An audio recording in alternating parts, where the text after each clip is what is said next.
বাড়িতে সবার জন্য লস্যি বানিয়েছি খাবো বলে। দুপুরবেলা খুব গরম পড়েছে, তোমরা তো সবাই জানো খুবই গরম, তাই বানিয়েছিলাম। আর আমি তোমাদের সঙ্গে রান্না শেয়ার করছি। আর গরমে আমার ঘাম বেরোচ্ছে চতুর্দিক থেকে, যেহেতু রান্নাঘরে ছিলাম। আর তোমরা সবাই গরমে কেমন আছো আমাকে একটু কমেন্টে জানিও। আমি আছি মোটামুটি, গরমটা খুব পড়েছে তো তাই।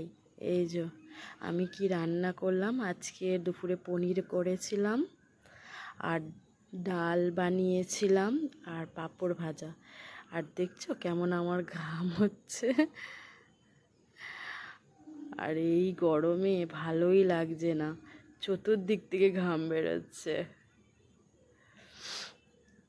তোমরা সবাই কেমন আছো গরমে জানিও।